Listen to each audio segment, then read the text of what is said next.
I'm Rob Van Dam. The whole show. And what's up? It's Dominic D'Angelo, and it I'm is Rob Van Dam. live. Dang it. I was Yeah. going to build the suspense. The suspense was going to build, but no. It is Rob Van Dam. It's one of a kind with RVD. We're live on Rob Van Dam's YouTube channel, on rvdtv.com. Subscribe, like, share to either one. Do whatever. But yeah, we're here for a trash night, and we're here to talk with Mr. Rob Van Dam, the WWE Hall of Famer himself. Rob, how are you, man? Nobody talks trash like dangerous Dominic D'Angelo. Whoa, I do talk some trash. Some trash. Not a lot. I All pick good. and choose my moments. Sign on the back there. Looks like something we're gonna get suspended for. Yeah, we might get a copyright flag for something going on back there. What are you doing, see. man? What are you doing? Hey, man. That dang movie's going to get us all in trouble. There it goes. Katie has family here, so she's out of the studio visiting, but I bet we'll be graced with her presence before the show is over. Oh, how about that? She knows how to work TV.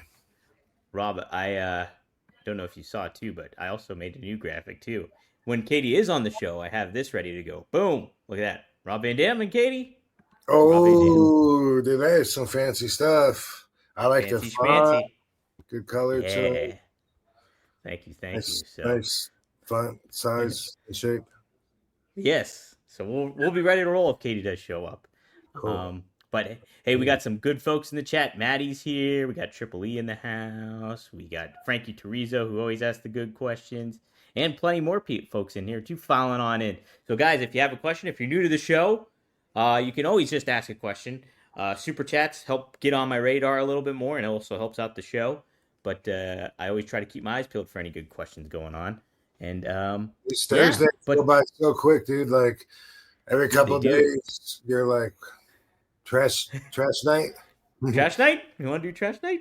Oh, yeah. And here we are. Yes. That's one thing. There's two things. What's the other one? It's Thursday. Well, I guess it's also Thursday. It's the pool guy. You know, I got pool guy. Oh, man. Man, they go by quick. I'll have to incorporate pool guy into my questions when you're ready. Katie loves LFG, so I know when it's Sunday too, because she'll be like, "Yay, we have a new LFG on." You know. Oh, that's right. LFG's on. Yeah. How is that show going on right now? Are you guys still pretty interested in it and everything? It's holding up all right? Yeah, she loves it. I watch it. I mean, it's entertaining. Mm-hmm. You know, I just like with everything, I can't help it. Like critique everything. You know what I mean? And like from the beginning, you know, like why are they not telling her when she's selling to quit? You know, grabbing her fucking arm. Like, if she sells one way, it's been like 2 seasons. When are they going to tell her? And then finally they tell her. And it's like, oh, the big payoff. I'm glad I hung in there. They give cliffhangers for people in the business. For the but boys, it's cool. I enjoy that over just watching matches, you know, because there's a lot of drama added, a lot of drama that happens to, and you know, watching Booker and Bubba are funny, and Taker and Michelle cool, watching the chemistry. I don't know, you know, it's Shawn Michaels, by the way, put him over too. But also, man, it's pretty cool that you get to feel more like, you know, these young kids that otherwise I wouldn't give a crap about. Right. Yeah. Because it's just, you get them in the mix with some of those legends and stuff like that, and some of your peers that you know. It's kind of neat to see that translate over on television, I'm sure. Sometimes you see it grow so much, you know, like Katie will say, what's your opinion?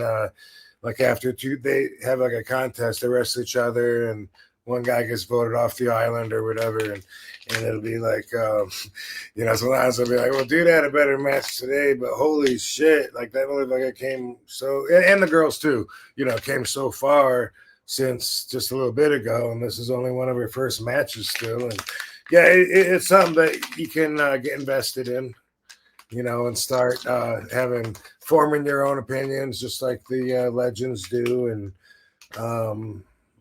there you go. it's, subjective. I can't tell you you'll love it because you may or may not. Right, right. Well, is there somebody that stands out to you that you're like, man, they're a really good coach, this person? This, like, whether it's like Booker T or Bubba or Taker or somebody else even that's like stands out to you. That's wow, they got some good coaching skills. No, I don't think that you really see that much of them coaching. You know what I mean? It's Mm-hmm. more them. It's more them just supporting people that are on their team, and and like I said, a lot of drama in between, and the drama gets amped up a lot. Like the show has taken its own shape over the last two seasons to where the drama is increasingly like more of the show, and they have a creative way of doing it where they uh, make you feel like they're giving you a lot of what's going on, but at the same time working you at the same time from a different angle. While they're showing you this trick here, and you're going, oh, and then meantime they got you from there, suckering you from the other side, which is cool. I'm always trying to figure out what they're doing, why they're doing what they're doing, as far as intentionally the big changes on the business that have come late, by just jerking the curtain wide open, so to speak. But um, uh, it's uh, it's something that what was I going to say? I don't know, but it just you don't see them actually coaching. You don't see them actually one with the talent, saying, dude, you got to keep your body in closer to their body. So, you got to grab them. It feels like, there's too much space here. You're going to lose them. You're going to slip. You don't see all of that stuff. So I don't know, but they're all good. Obviously they all qualify. And, just another way for WWE to ooze some of its growth into another pocket.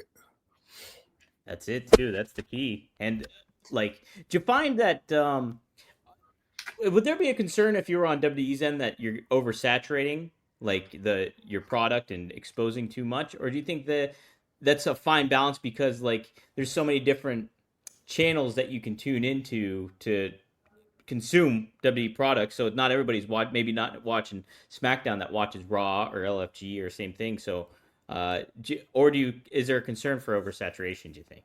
I mean, from firsthand perspective, I've always been concerned about it, but I don't think I'm the right person to ask because whatever analysis they go by tells them to do more and more, and it must be successful because they keep doing more and more. But I used to, when I was on every Raw, every SmackDown, every house show, every pay-per-view, I used to say that about myself. I'd say, why does everybody got to see me every single show? Like, why not?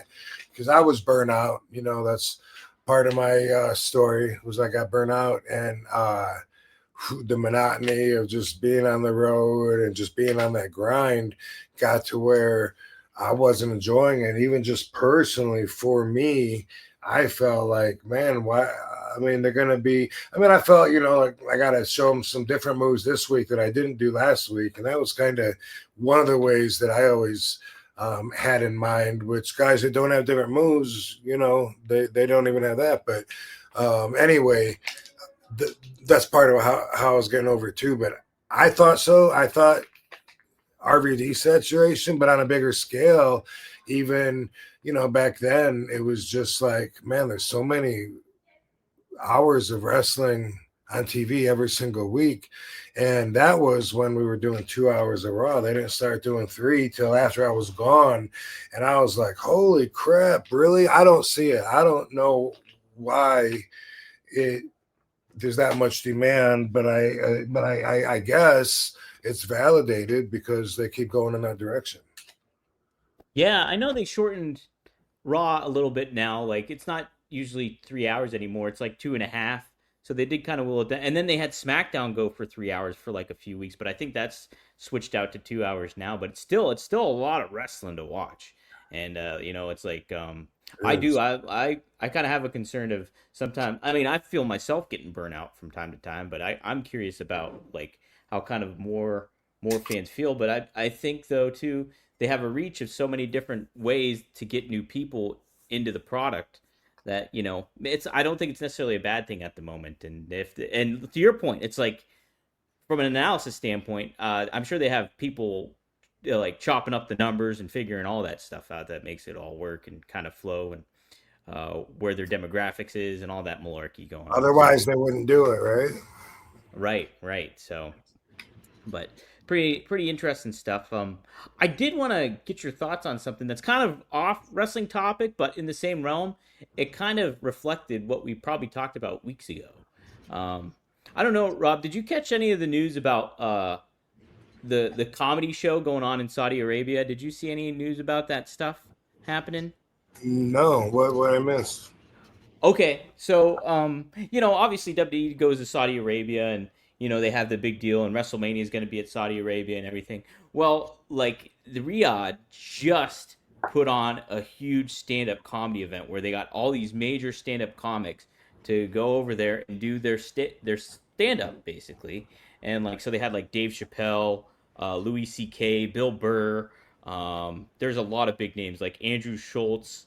Trying to think who else was on there, but it's a whole list of names that's like really, really big time.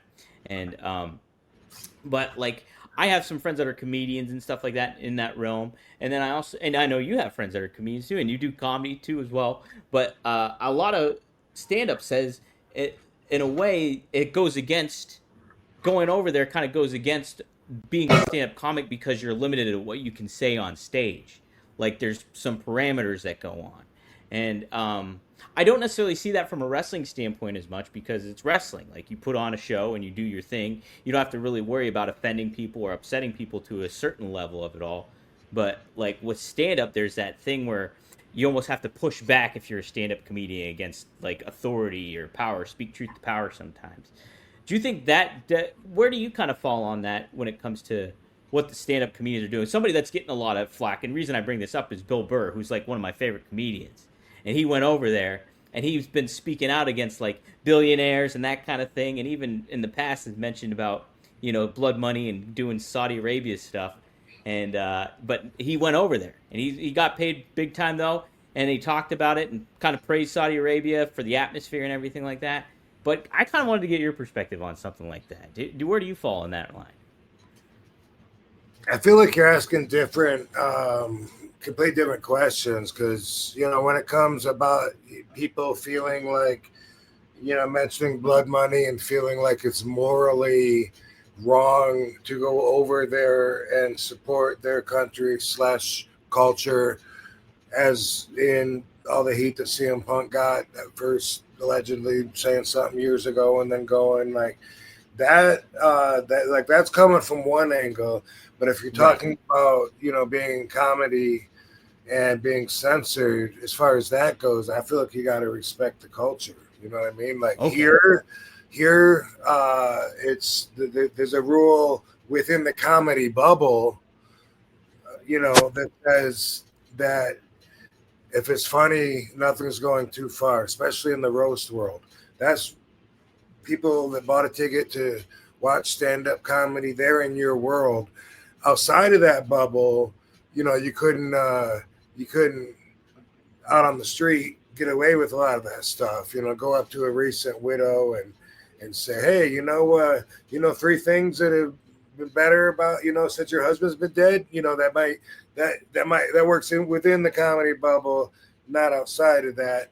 And I think that although it might be challenging, if you're going to another country, you got to respect their culture.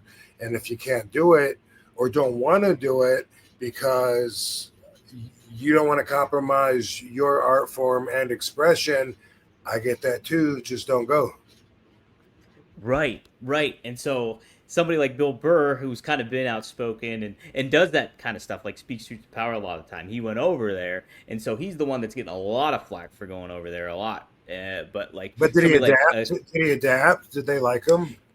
He did. They liked him a lot. He went on his podcast and said like how nervous he was about doing it because he didn't know if what he was going to say was going to upset people or anything like that. And he mentioned like jokes about like homosexuality and certain things like that, and like it went totally fine for him, so, what he said and everything like that. And so I guess he was pretty happy with it all, and like, but I think a lot of his fan base was kind of, oh man, this is kind of speaking to what you already said on like what you've been saying on your podcast and everything like that, and you went over there and did it and felt like he compromised himself in certain ways. Well, somebody like Shane Gillis, he actually refused to go. He didn't go. He declined. Like to what your point was saying, where he got offered like 7 figures to go over there and declined to go. Yeah, right. So, and I could only imagine what Bill Burr got paid. He probably got paid almost that amount, or if maybe more even for what I know. But Bill Burr, I think he probably got paid quite a bit. But you know what? Like I liken it or assimilate it to this in the wrestling world because there's a lot of similarities anyway, as we've talked about going out there and performing live. And anyway, say I'm all about being hardcore, right? I'm doing an interview talking about I love the fact that when I'm out in there in the ring in front of the people, I don't really have to worry about rules because I'm RVD on the whole effing show. People expect me to stretch the boundaries that I'm given. That's what being extreme is all about. So if I go grab a chair from the crowd, and hit my opponent in the head, don't be surprised if I end up over the guardrail, maybe fighting through the crowd. Maybe I take a weapon from you. What do you got? A pair of sunglasses, rubber chicken? I don't want none of that. Got a pair of brass knuckles? I think maybe I'll take that. Wow. Thing is, now you come and see me, say there's a rule, you can't go over the guardrail. Mm-hmm. Okay. You know what? Damn. That sucks. Well, I can't. What if I set him on the guardrail? What if I set my guy's stomach down on the guardrail and do my leg drop? Is that like going over the guardrail, or is that you know what? You work with it, adapt, and do your fucking job, or don't go. That's how I see it. Yeah. Okay, no, I thought that was an interesting topic to kind of bring up to you because we've talked about comedy, we talked about wrestling, we talked about Saudi Arabia. So I was like, I wonder what kind of perspective that is. I tell you the truth, this is a relevant thought that I have. It's never appealing to me just to hear an idea about going to that side of the world. You know what I mean?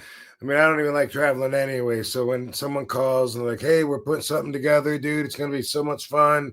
We're in Qatar, we're out there. I'm always like, oh my God, dude. You know what I mean? Like you don't know how much you could find so many more people that'd be more excited than me to go. You know what I mean? And anyway, that's always the case. But for the right amount of money, then it's like, well, it doesn't have to be crazy. I'm just saying, someone got your fee, it's worth it. If it's worth it to you, then it's worth it. For me, it would be a financial thing that would be the motivation in order to make that task happen. For some other people, it might be, that's part of it, but really they just want to see the world and they want to get out and they love traveling, whatever. Everyone, you weigh your values on your own value system, and so that's why everyone's got different values, as I say every single week. But when it comes to thinking about, and some of this could be even, I didn't do a lot of diving into books and studying, so I could have some misconceptions, possibly.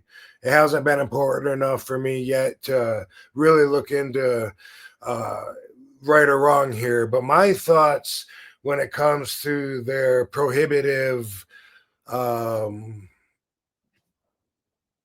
government or the prohibitive controlling perspective perception of mine of their government, it's a turnoff. When I heard something the other day, there's that girl, I think in Abu Dhabi, if I'm not mistaken, that's I think she's an American basketball player. I don't know.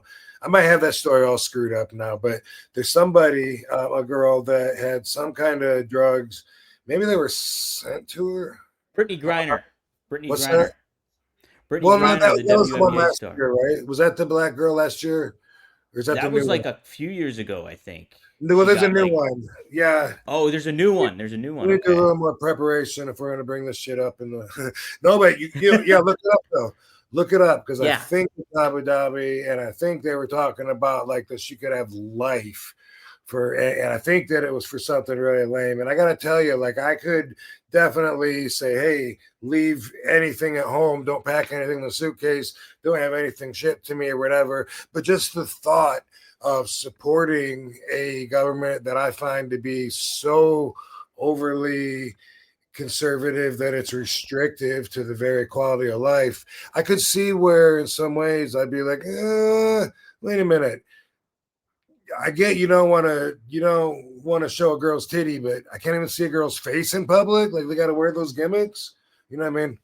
And again, that's based on a lot of what I don't know if it's true or not. And I don't know where they stand and everything. But yeah, can you look that up or no? Like, So I typed in Abu Dhabi arrest, Abu Dhabi WNBA. look up American. I think she's American girl. Drug bust overseas. No, not overseas.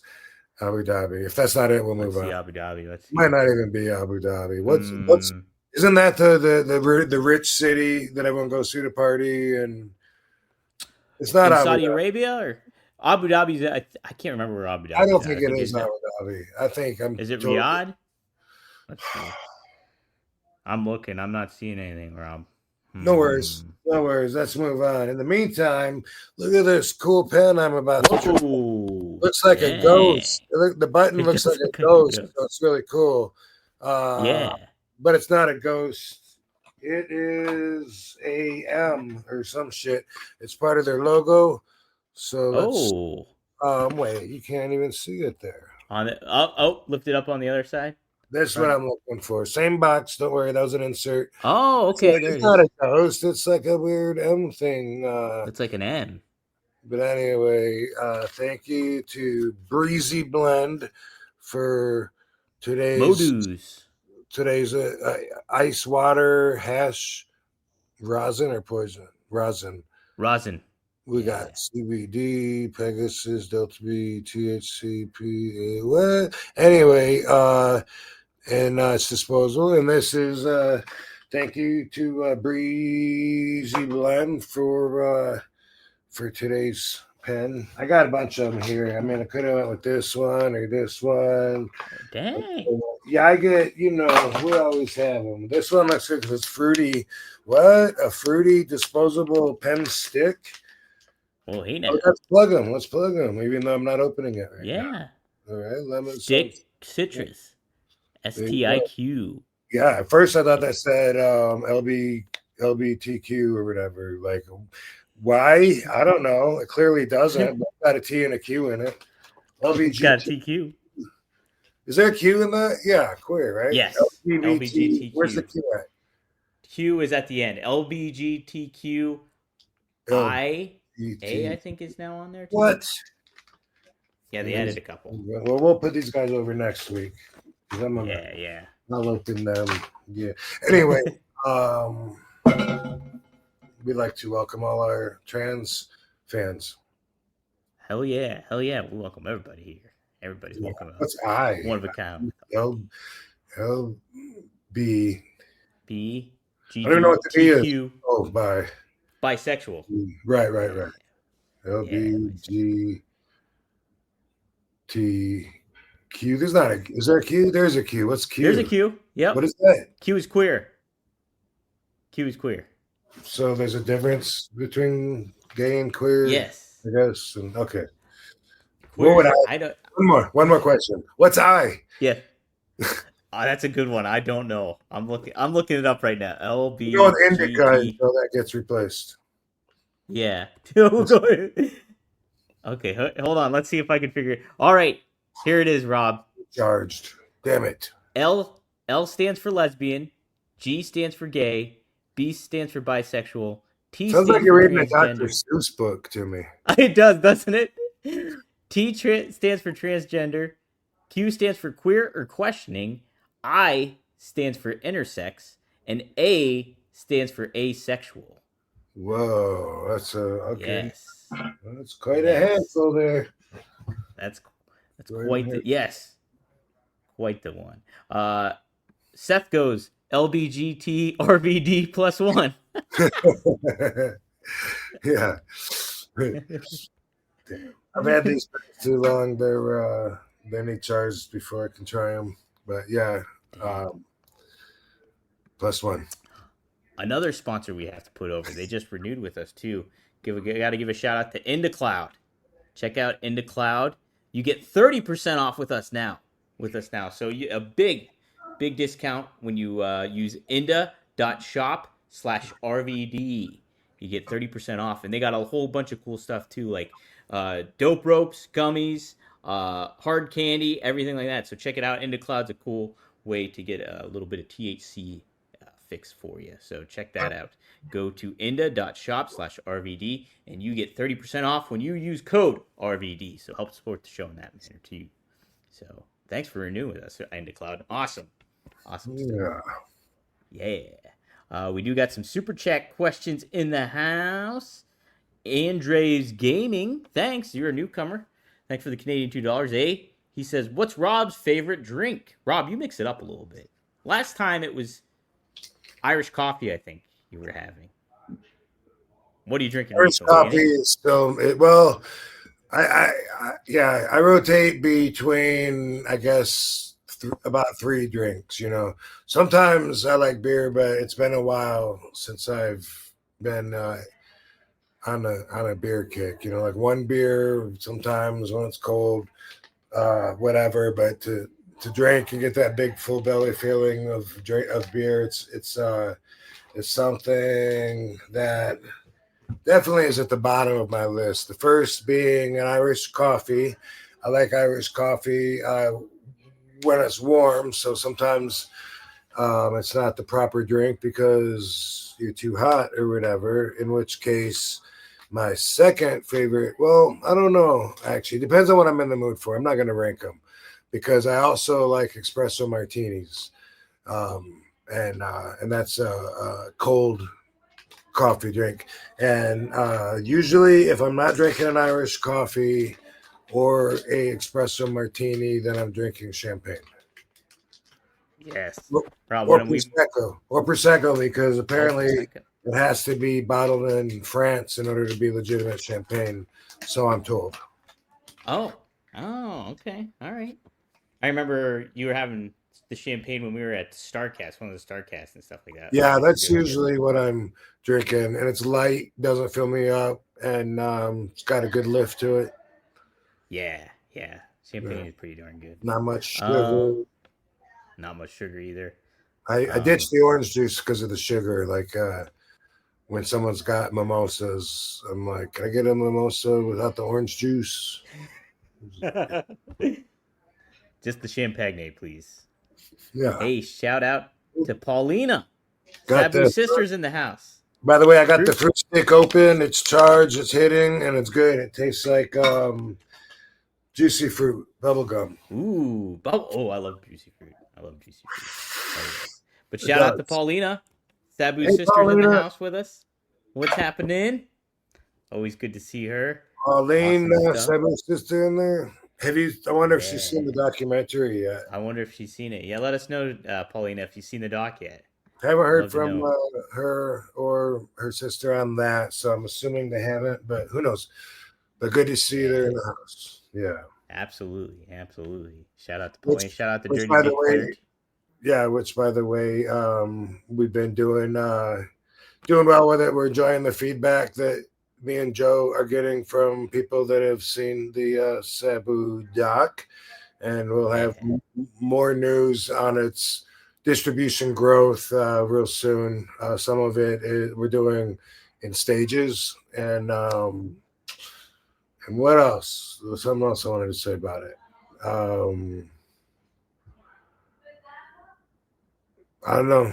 I guess just I'm doing some podcasts to promote it, as is Joe. So keep an eye out for us. I'm gonna do Sports Kita tomorrow. I don't know if that's live or not. Probably not. No, I know it's They not. probably pre-tape it. I already moved it 3 times.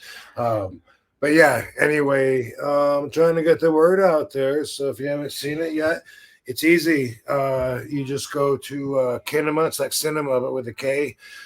Kinema.com. You don't need to download an app or any of that silly stuff. You just watch it right there. So in the meantime.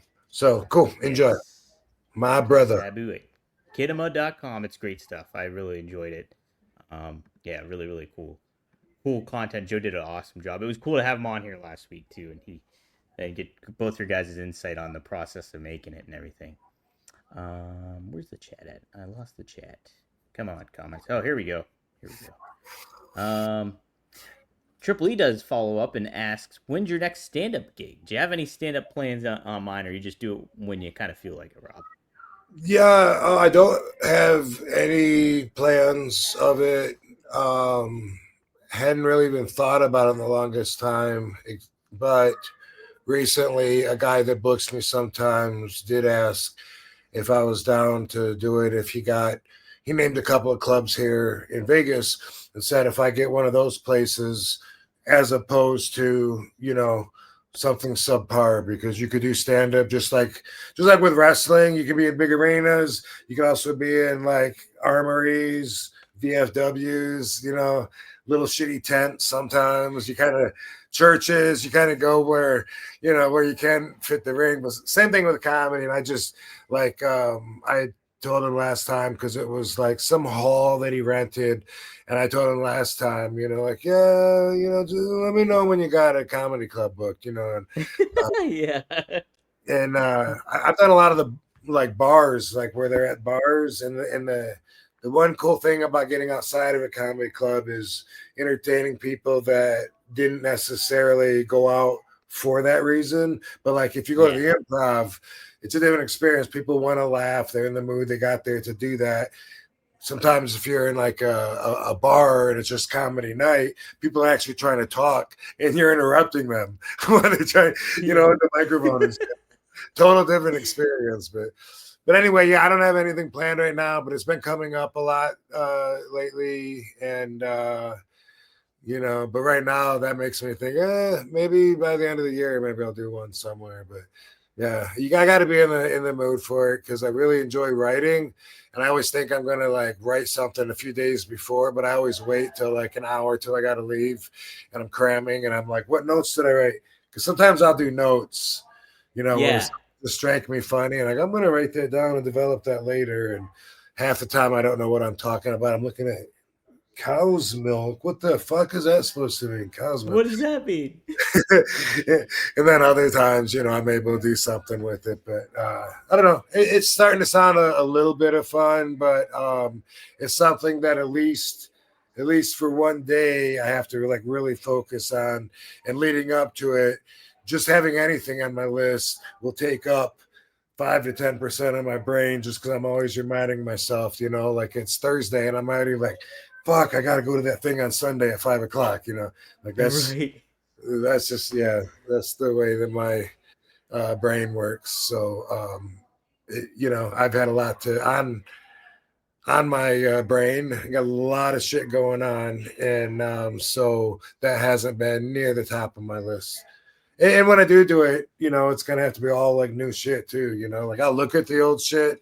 There'll be a few things where I'll go, oh, that's right, I came up with that and thought maybe I'd build onto that or do something with that later. Or not actually, I look at my list, but it's I don't know. It would be easier to pick all the ones that have gotten the best reaction, put them together and do it. And that would be cool if I was like filming it, or, a special or something like that. Yeah, special. Then if I could put all the best shit, practice it a few times and do it. But as far as having a routine, and and just going around the loop and doing like almost the same thing every night and stuff.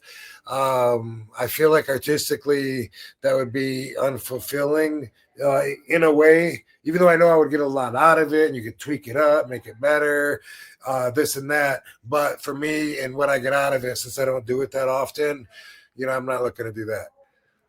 You're always kind of doing, anytime you go up there, you pretty much have fresh material then. At least something. Yeah, there'll be one or two. Like I have a couple that are my favorite. Yeah, they're along one of my favorites, or I'll change something up, try and disguise it so it's looks a little different. But yeah, pretty much I try to I put all the pressure on me of having to put everything together, remember everything, and I if I can relate it, and have some kind of flow going through while I'm up there, then at least that helps. Like, oh yeah, after driving, I was gonna fucking talk about smoking. I have that transitional talk. That's right. You've been in the car with somebody and you go to light up a doobie and you roll the window down and they fucking turn the air off. Like, dude, that happened, man. Like, it's 95 degrees. What are you doing? They said, well, you want the window down or you want the air on? I'm like, who's paying the fucking electric bill here?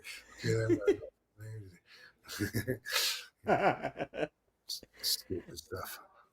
When you're on stage, have you had anyone do that though? Like when you're in a car, that you can have one or the other. You can have the air on, or you can have the window down. Or you can have the window down. When I drive, I do both. I do them both, and I spoil myself, and I say, "I deserve it. I am king."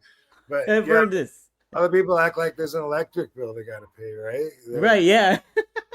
That's it. Yeah, I don't know. Yeah, no, it's funny. It is true though. Those things. When you're on stage, do you remember all your jokes? I know some people like when they do. I always every time afterwards, I'm like, oh damn, I forgot this one and this one. Yeah, always.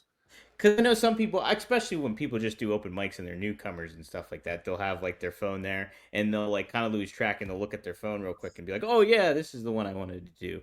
I don't know. Some people do that, but a lot of that probably is like real new shit. They wrote at the diner that day too, and they were like, "Oh yeah, I want to bring up tipping waitresses," and they write it down. Something. But I always do. When I went on tour with Tom Garland a couple times, like when we filmed Headstrong, I was doing 45 minutes to an hour every night, and during that time, I did like after the first 2 days, maybe, then I knew I didn't forget anything. I would change a little bit, add a little bit. But after that, I was doing like I was talking about, where just working on, sharpening everything up and kind of going through the same path, same navigation night after night. And while doing that, I was somehow able to remember everything. It was like a match. One of my favorite. Really like a match. It was kind of like on a story. I'm picturing there was the reaction that the crowd will have, hopefully, and thinking about even building it, like maybe before I say that, what if I throw this out first, and then that just like a match and going out there. And sometimes I'm a better wrestler than a stand-up comedian, but but sometimes, like when I get the reaction from the crowd, sometimes it's just like right on the money, like boom, I knew they were going to love that, sometimes I'm like, that joke was way funnier than these people. These people didn't get it. People are stupid. And sometimes sometimes there's just people with wrestling shirts on that tour, especially because they were advertising me, every night on the tour. So it wasn't just popping up and popping in front of regular people on a regular night. They were there with wrestling shirts. A lot of them did not look like they cared about one joke. They were, in the front row just. Yeah, they're just like enthralled with you. It's RVD. Yeah, and they were just there for the meet and greet afterwards. Sometimes, Right. Cool. Obviously, I enjoy it, but it's not something that I've ever wanted to dive into. Like some people will ask, like, so how's that stand-up working for you? I know you've been trying to get into that, and I'm like, wow, you just made it sound like it's not working out at all for me. But I don't know now. Is it? How is it yeah, going? I thought it was cool. When I want to get up, there's several club managers that I can just call and they can say, yeah, how about 8:30? You know what I mean? Hey, it's Dominic D'Angelo of RVDTV.com, one of a kind with RVD, and there's one of a kind deodorant you should be using, and that is Mando. Yes, I was just at an independent wrestling show, IWC, in Pittsburgh here, and I remember just sweating. I was sweating like crazy. It wasn't crazy hot, but I was sweating enough to know, hey, I need a little Mando. Thankfully, my brother, he had an extra stick in his duffel bag, and I was happy to have it. And you're going to be happy to have it here, too. My favorite is the Mount Fuji, but I also really like the bourbon leather. And this is the bourbon leather right here. An expert tip, I stick this baby in the fridge, and right before I go out, boom, I slap this on. Feel great, and you feel confident too, and you smell great too. Another great product here is the deodorant spray. This is the Mount Fuji deodorant spray, and I tell you what, whenever you're really in a tight spot and you feel like you need a little spray down here, this is perfect to get out there, get going, and not worry about what your musk is out and about. So we at RVDTV.com, at One of a Kind with RVD, have a special deal for our listeners. That is correct. Mando's starter pack is perfect for new customers. It comes with a solid stick deodorant, this right here, cream tube deodorant as well, and then 2 free products of your choice, like the mini body wash and the deodorant wipes. I also recommend the deodorant wipes. Those are great too. Plus, you get free shipping. As a special offer for our listeners, new customers get 20% off site-wide with our exclusive code. Use code RVD at shopmando.com for 20% off site-wide plus free shipping. SHOPMANDO.com. Please support our show and tell them that One of a Kind with RVD sent you. Mando's got you covered with deodorant plus sweat control. Say goodbye to sweat stains and hello to long-lasting freshness. But Yeah, yes, yeah, it's not. I actually thought when I first moved here, which at the end of Headstrong, I actually thought that I was going to do it a lot more. And I was talking through Tom Garland to a couple of clubs about like a residency deal where I'd be regular there. And then, man, shortly after moving here, I realized within myself, like, bro, I'm at this point in life because I don't want to work every day, you know? Right. Yeah. I was like, oh my God. Like I look at the Stratosphere. That was one of the places that I was going to go. The LA Comedy Club. That was okay. Definitely one. And it's one place that I go more often than any others really. But that was one of the places where I was thinking, man, I might have like 4 days a week. Then I got to be there like at 8 o'clock every day, like a real job, you know. But it's cool. You can see the strat from like the whole city because it's so tall and stuff, you know. And I look at it and be like, wow, wouldn't that be a different life? Like that's where I go to work, you know, like 4 days a week, and that would be like, you know. And then I was like, I just moved to Vegas. I like the part of being interjected into the community, you know, and I like that part. There's my drive to work down Sahara Avenue, but realistically though, I was like, fuck no, you know, I don't want to. When it comes to actuality in practice, I really don't want to leave home, and you know, unless it's really worth it, and that wouldn't be. Yeah. And like you find your new realm of life in this way, and like you said, you earned and worked your way to get to this point where you can do this kind of stuff, and you can pick and choose what you want to do. And why have an obligation if you don't have to, you know?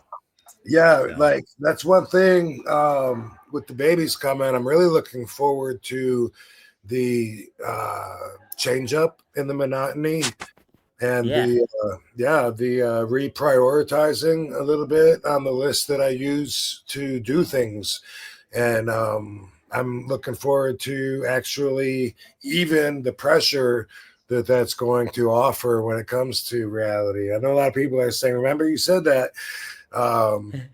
But it's true. It's like, it's weird that like when I was choking on my schedule and say 2004, and feeling like every week traveling to 5 different towns, flying, driving, I felt like I was aging like 3 months every week, you know, and I was like, this is physically, literally probably gonna kill me, you know, and that's how it felt when I was going through that. I used to just, man, imagine being able to actually accept an invite. You know, I get invited to someone's wedding or a friend's party or something. Imagine like actually, and you know, that's, you know, boo hoo, you couldn't go to parties because you had to wrestle, you know, and follow, you know, 60,000 people waiting to see you in Australia at the whatever dome, and this is what you always wanted to do, and that's true. So it's like, you know, there's always going to be a perspective you could complain from, even if it doesn't make it all the way out of your mouth. You know what I mean? Because we're always going through what we're going through, and what we're going through is right now. We're always the youngest that we're ever going to be. There's all kinds of consistencies that make that relatable. But at the time, you know, I was just like, oh my God, like to just be able to have time off and chill. And then when that happened, like it took forever till I wasn't counting the hours till my next flight, even if it's like 10 days away, you know. I'm like, shit, okay, I got 9 days. That means after tomorrow, then I got 8 days. And I already know, boom. It was just something really stressful. And point is that sometimes I can be in the other bubble where I don't wake up to an alarm clock. I wake up when I feel like it, when I've had enough sleep, which very often is 10, 12, 13, 14 hours. We sleep that much. We do a lot. I did last night. It's regular. Yeah. It's something that at least 10, quite often, you know, closer to 14 hours. And then get up slowly, you know, watch YouTube for a few hours, you know, smoke a doobie and drink coffee, and maybe a second doobie. It might be a 2 doobie kind of morning. And then, and anyway, at the same time that I'm so grateful and happy that I earned the lifestyle that I'm able to maintain to keep my Zen balanced, I still look forward to being able to figure out how to balance it with the challenge of the twins coming. Absolutely, yeah. It'll be a fun like challenge. It'll certainly be a challenge, I think, but it'll be a fun one because like not only it's one thing when you're on the road and you're doing wrestling and it's your job and it's part of your life and everything like that. But I mean, you get the added element of like taking care of a life that you created, and like that added aspect of it too will be rewarding, I think, on another level, I think, too, in a lot of ways. It's already, like, I already noticed a long time ago, like it's easier for me to do things for Katie than to do things for myself. Yeah. Mm-hmm. And so I know it's going to be like that, and because of that, I'll be my day will be different. You know what I mean? Like, right. I'll have to give some stuff up in order to make time and room for other stuff. And I just think overall it's going to be, you know, productive, and looking forward to shifting some different gears that I haven't explored in a while. That'll be pretty neat. That'll be neat, Rob. It'll be definitely neat. Yeah. Jay Grove says Paulina likes the film. Our whole family does. We just wish Johnny was in there more and less of his so-called girl. Yeah. Well, New bar. I don't know if I mentioned, you know, we talked last week about making the movie and how Joe asked me to be more hands-off on this than I was on Headstrong. And so part of that was when I had notes, and I wanted to have as few notes as possible for Joe to fulfill that. So if any of them were just preference, then they automatically went on the chopping block, because, you know, if you could go left or right and it doesn't necessarily move the movie forward more or isn't better, it would just be better for me and what I would do with it and the amount of energy that I would look to get out of it. So some of that stuff went away right away. When it comes to that was one of the bigger notes that I kept in, and he did actually take her out of one or two cuts, but yeah, not enough, clearly. But I did, me and Katie both, we're like, dude, like, why? Why? Why?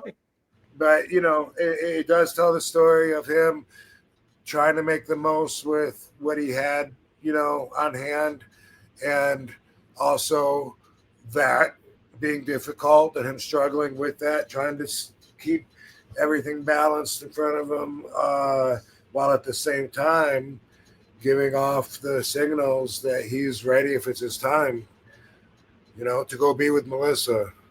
Yeah, for sure. Yeah, absolutely. No, I'm happy Paulina liked it, and I'm happy the family liked it too. That's good to Yeah. hear. Yeah, heck yeah. Triple E I asks would have any liked it more without her too. right for sure, for sure. I know it's if that relationship was not good and she was not, you know, workable after the show even or after the movie, Say no yeah, it more. doesn't. Say no more. Let me just say, we gave her a very, very good chance. We were very friendly to her, trying to get to know her, and through that, we learned to form a completely different opinion on her just through dealing with her. Yeah, sometimes that can happen, right? um, Triple E asks, "Do you have any stories of hanging out with Mr. Anderson or Mr. Kennedy or working with him in the ring, Ken Anderson?" Not too many. Like, he's not someone that I've been around a whole lot, a whole long time. I think in WWE, I think I was on Raw when he was on SmackDown. I might have been gone for a while when he was getting a lot of his momentum. Because I remember, like, as soon as I started seeing him, it seemed to me like he was like the new kid that was extremely comfortable already. That's the best way I can explain it, And in TNA, we were both there, and that's when I think probably saw him the most. Worked with him. We had tag matches with the Hardys and him, um, and during that time in TNA. As far as the story goes, uh, the one that popped in my head is not so much a story of him, but he's involved in it just because we're in England for PCW in England. And after the show, we worked at this venue that is wrestling. And then when the show ends like at 9:00, boom, it becomes a nightclub. And so, like, and I've been in a few of those, by the way. This one in England, it's like, yeah, like, hurry up and change. They're going to open up doors pretty soon. And, like, you might be stuck, putting your boots on or naked, but people are walking in, and it's crazy. But TNA ran one in New York also. Same thing. They might still run it. Same thing. It becomes a big nightclub, like, instantly while your bags are right there. People are dancing, standing over your bags. It's crazy. But this place in England, I remember we all wrestled there. And afterwards, when it was a club, I was drinking. And Chris Masters was on those cards, and always got along really well with him. That dude that says he's Paige's brother, but I don't know if it's really a blood brother. Anyway. Oh, yeah, I know who you're talking Yeah, about. you know what I mean? That guy. Yeah, Australian. Yep. Dude. No, I guess he's England. Anyway, I just remember I am standing by the DJ booth drinking, right? Just like, being creepy. Looking around at the dance floor like a creep, and I was feeling good, and the guy with the headset that's spinning records or whatever, like, he looked at me, and all I did, I tried to toast him. Cheers. That's all I meant, right? I went like this. I just went like that with my cup, Cheers, buddy. Like that. And he shook his head no at me. The fuck do you mean no? He said, And I was like, what? So I did it again. I was like, I'm like, we couldn't hear each other. It was so loud. So I just did it again. I'm just fucking saying, here's to you. What the fuck? And he said, no. And then he pissed me off because he was like really dramatic about it. And so I put it up and I went, I just held it there, and he came over and he said, he or somebody came over and said, dude, if you don't stop, you're going to get kicked out. And I said, fuck him. What the fuck's his problem anyway? And so they kicked me out. So all these guys came around me and like I was surrounded by everybody. They weren't physical, but they were moving me, because I remember going, oh, wait, I got to leave it. I forgot to tip the girl. Can I tip her? They're like, no, just go, which I don't even know if you tip in England. And if you do, I think I tipped her already anyway, but I forgot at the moment. But anyway, I got like 6 guys or something around me, all in a circle with the jackets on, walking out the front door. And then I went, they kicked me out and I went out you're being asked to leave for the night or whatever. Yeah, whatever. Fuck you. I went out the door and my boys were standing out there. Ken Anderson, I think Chris Masters. And we were just standing there like, hey, what's up? Yeah. And then we had to wait on one other person coming out, and then we all went back to the hotel. But it was just funny that I got kicked out, went from all that loud music out the door's shut, everything's quiet, and I look, and there's just, my boys standing out in front for some reason. Yeah. That's hilarious. So you don't even know why they necessarily kicked you, like why the guy was like saying no to you? The only thing I could figure in my mind was that either he thought I was trying to offer him a drink, maybe. Yeah, like maybe that was, I don't know.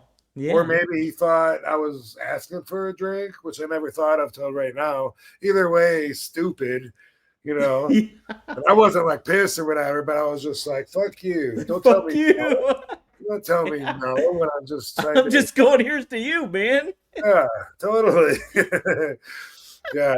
And then, but when I got kicked out, I remember Ken saying something about that he had heard. Yeah, I heard you were getting kicked out. What happened? You got in a fight? I'm like, no, that's stupid. That didn't happen. He's so mad. Oh, that's funny shit, though. I always liked Mr. Anderson, though. I thought he was great. Frankie Chorizo. Can we hear a Johnny Ace trying to convince Stan Hansen to do a tribute to the troops? Also, any info on ECW affiliate, Paul Heyman affiliate Steve Carell? So, can we hear Johnny Ace trying to convince Stan to do tribute to the troops? Stan, it's a long trip, but you're going to see that everybody has a really good time. It's a really good time. A lot of good energy. The soldiers are glad that you're there. And sometimes you can even rape somebody. Oh, I didn't say that, dude. Oh, shit. Oh, that's fucked up. My mind just went to thinking about the poor diva, Ashley, that, what she went through. I can't help but think of that when I think of those trips. You know what I mean? Like, man, yeah. What an ugly story, That's an awful story, man.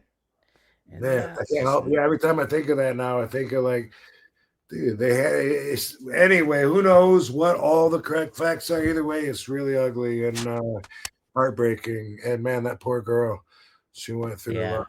She went through a lot. Yeah. But anyway, I haven't heard Johnny talk in a while. I think it used to sound more like him in my head than it does now. It sounded pretty good. Robbie, I think you nailed it. Iraq? You're not going to Iraq, right? It's volunteer, but they're expecting you to go. Steve Carroll, I feel like I just saw him somewhere recently. What would that have been? Possibly the ECW, Arena Sabu Memorial, maybe. Oh. He might have been there. I never heard of him, Steve Carell. Ring announcer for ECW. Oh, okay. I think he's a talent agent too, if I'm not mistaken. Like, Hmm. like I found that out like after the ECW days. Like he was, I believe, doing that, and I saw him somewhere recently. Yeah.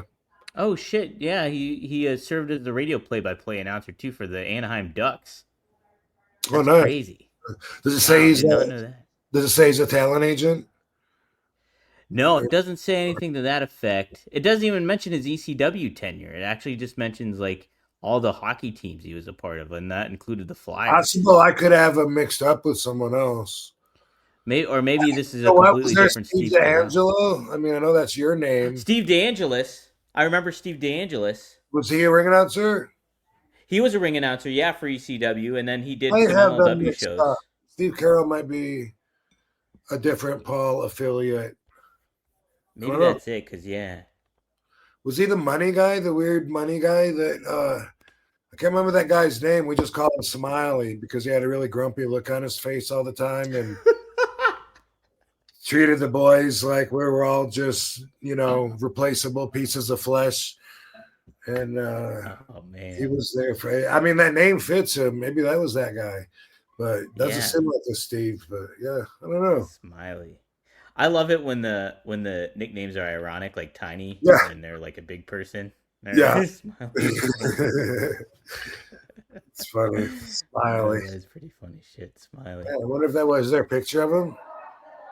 No, I can't find anything. I typed in Steve Carell, ECW, Carol. but I don't. Carol. Oh, is that him? I don't know.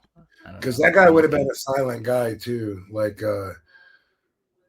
he was just in the shadows. Yeah, I'm not seeing anything about necessarily who that is. There's another topic I I'm wanted enjoying to my fruit see. stick. Pretty darn good. Yeah, thank you to LGBTQT RVD Stick Citrus Yeah, stick with the Select Q. all in one All lemon right. spice. Check it Oh, on out, folks. Oh yeah. Oh yeah. Let me see here. Barber. What another question or some topic I stumbled across was people taking to social media in AEW if they're not utilized on television as much as they want to. There's a couple of talents there. Apparently, Queen Amanada, she just put something on X that said, "I'm going to put this out there, cough cough, TK. I need more promo time and would love to be in the mixed tag matches." She mentions Tony Khan. She referenced Tony Khan. "I need more promo time and would love to be in the mixed tag matches." And then Deonna Purrazzo added underneath that tweet, "Sign me up too." I was trying to correlate that maybe with your days, whether that's in WWE or in ECW. Like, did you ever feel the need to go to Paul or Vince or anything like that and figure that we talked about you were worried about being oversaturated, but were there times where you felt you needed to be used more and you had to go to Vince or to Paul and be like, "Hey, I would like to do more of this. Could you put me in that situation?" Like, did you express that to Paul or Vince at times? But anyway, is it going to them or is it going to the social media world? That's it. It's going to. The thing is they're expressing their desire to get more time to the world. So in social media, it's going to social media. But obviously, I'm sure it might hit Tony Khan's radar because maybe they aren't connecting with him directly during the shows or something. That's the only thing I can kind of. It sounds crazy, but maybe that's appropriate by social media age standards. We didn't have that back in the day. Did we have? No, we didn't even have like Twitter till No. I think it was like 2000 or the early 2000s when it was 2000. Twitter really took off, I think, like 2009 or so. Oh, so yeah. Because I remember when I was in TNA one time when I was just starting to use it, and I think they opened up the account actually TNA. Wow. Yeah, for a bunch of us that didn't already have it, or I wouldn't have got one. But that was 2010 when I started with them, and so that makes sense. But I didn't know anything about it. I remember thinking fan accounts were the actual celebrities. Oh my God, this gorgeous model is writing me. Holy crap, like not realizing it was a fan of hers or whatever. But I don't think so, dude. I can't imagine going to Vince or going to Paul and saying, hey, quite the opposite. Not use me more. When I got my first contract with ECW, this would have been 98, and could have been 97, but I think it was 98, 97, 98. And it was during that whole Mr. Monday Night thing where we were invading Raw. RVD gets offered a job from WCW, Eric Bischoff, the internet. So we know the internet was there then. Wait, what year did I say it was? No, I'm confused. Well, 97. So, but that doesn't mean Twitter was there, but the internet was there because we had the smart marks. I mean, the first time I went to ECW, the smart marks were the ones. Oh, but they also read the printouts back then they read the dirt sheets back then. Yeah. Well, anyway, whatever the smart marks were reading, everybody said RVD's going to WCW because that's what the ECW stars were doing back then, was leaving for greener pastures, more money, exposure. And I had an offer. And at the same time, we have our first ECW pay-per-view. And I'm stoked, excited for the company, except for I'm not on it. So I'm offended. And I'm thinking, shit, maybe I should leave. I mean, Paul doesn't seem like he's trying too hard to keep me here by not booking me on the first chance he has to show the world what ECW is about. No, fuck that. That's bullshit. And so Paul had a meeting with me, and this was before the Lance Storm match at Barely Legal. And he said to me, what could I do to make you happy and keep you here?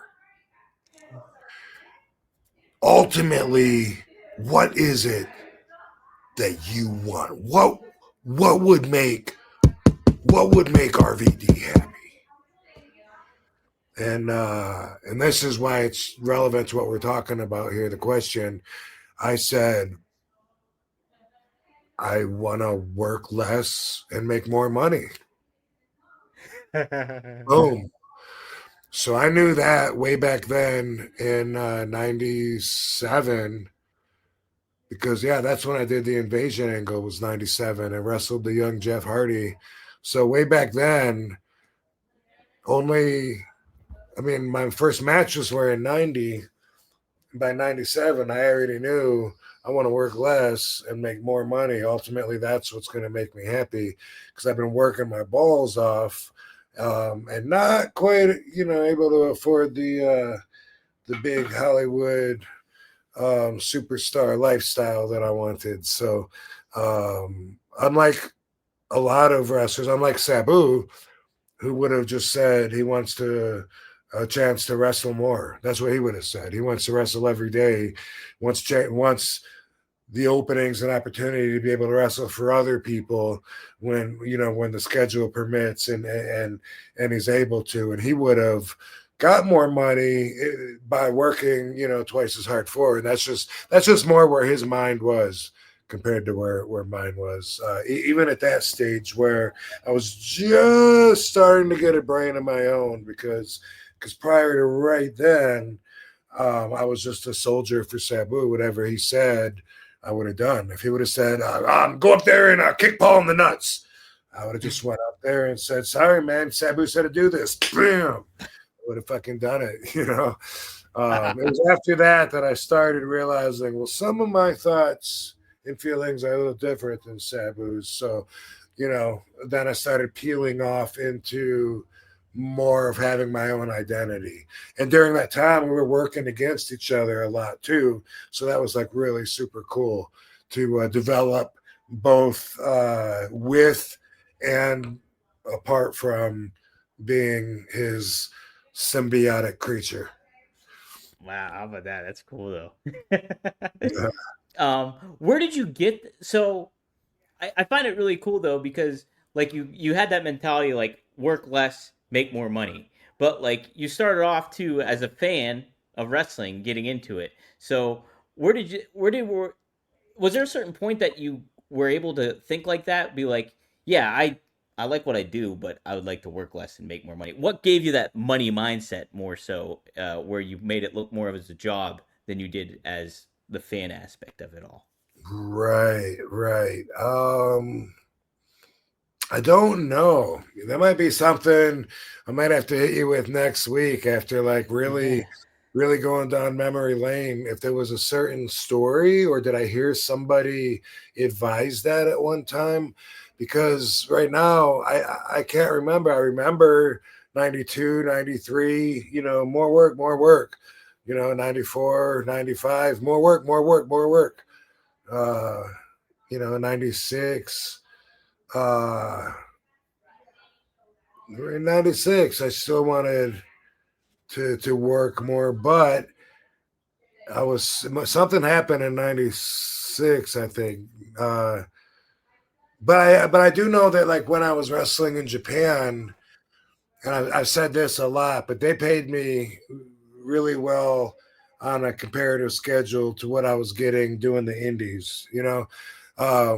So first time I go to Japan was 93, February of 93. And at the time, I was wrestling at the Sportatorium in Tampa on Thursday nights once a week for like 35, $40. Wow. Uh, Also, though, by the time the trip actually happened, I was in WCW. In WCW, I was making $150 a match. Mm-hmm. Although if it was TV, they would dock $50.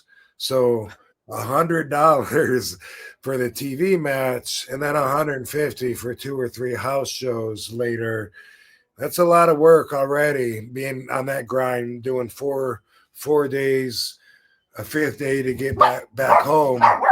Um, that's already quite a bit of a grind for making that kind of money. And you know what?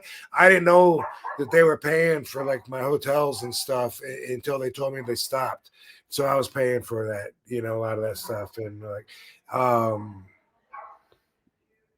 what was I going to say about that? So anyway, $150 at the most in a match, other 135, whatever. I go to Japan and they pay you on a weekly deal.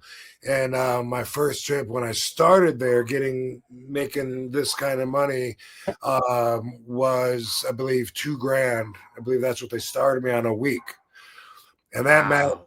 yeah, 4 or 5 matches, could be 7, but it wasn't 7. We usually had at least one day off a week. And then they started me on that. So then I started automatically through experience realizing, wait a minute, I can work my balls off, like every weekend,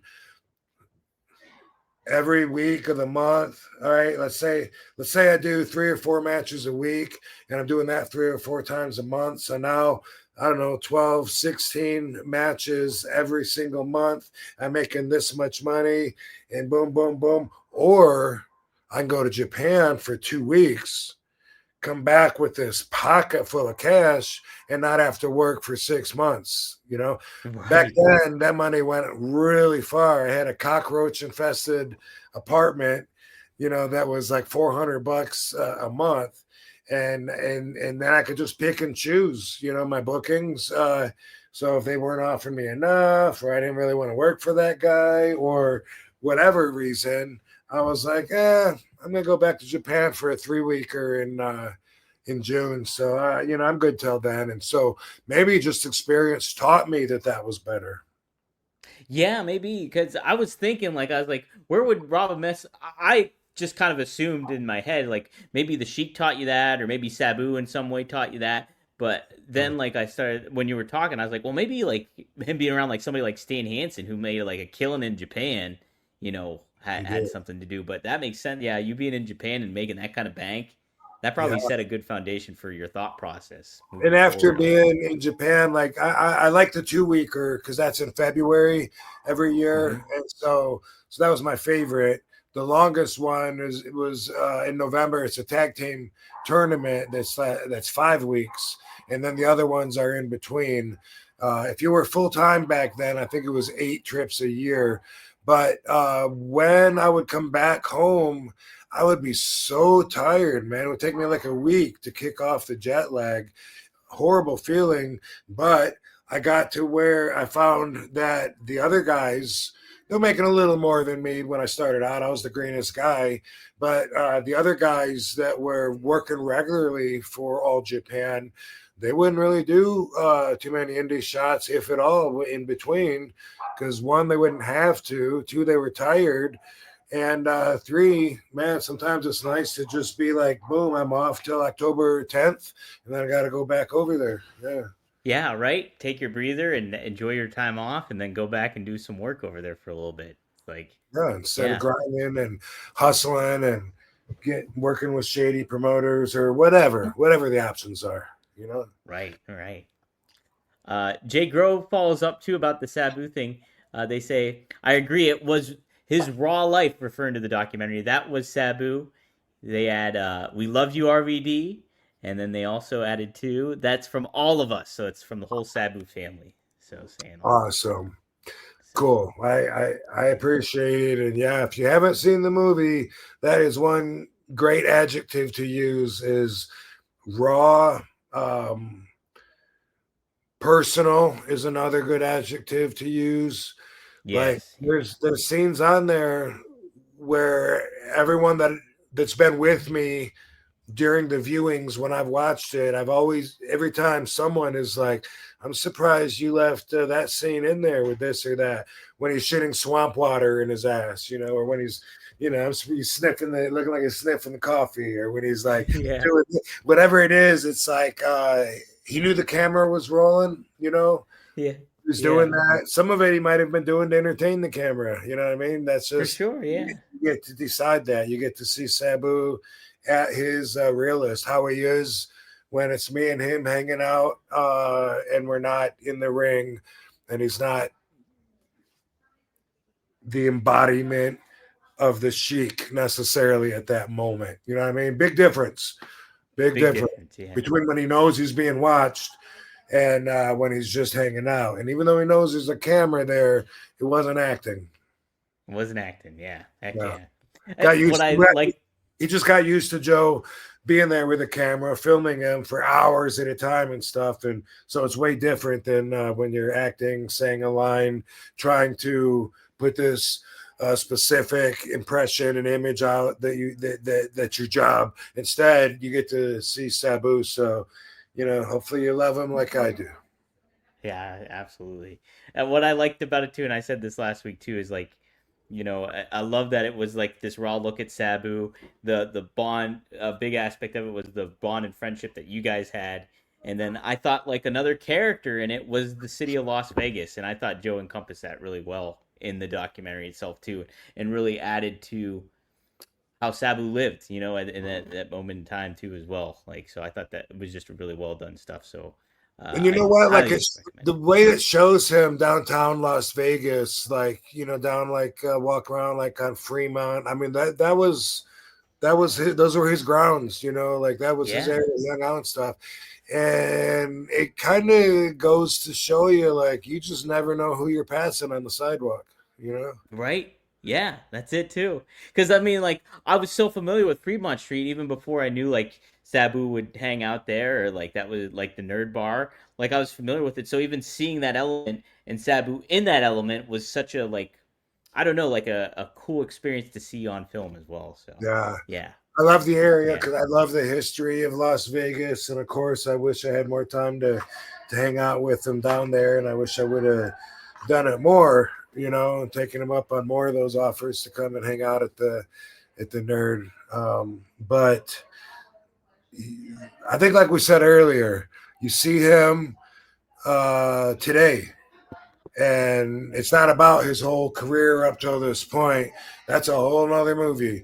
It's about, here's this guy, he got here, and you can tell by looking at him, and you get to figure out how he got here, by seeing like what Sabu means. What does that word mean? What does it mean to people? And you see all of that, and to see, like I said earlier, here he is today at this point in life, doing what he's doing, wanting to have the last match, feeling like he's at the end of his career, but also feeling like, prospectively, he's kind of telling you maybe some of his best days are behind him.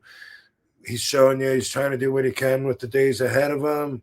Turns out there weren't too many days ahead of him after all to even worry about. Yeah, right? Man. Yeah, great stuff. Sabu's the best.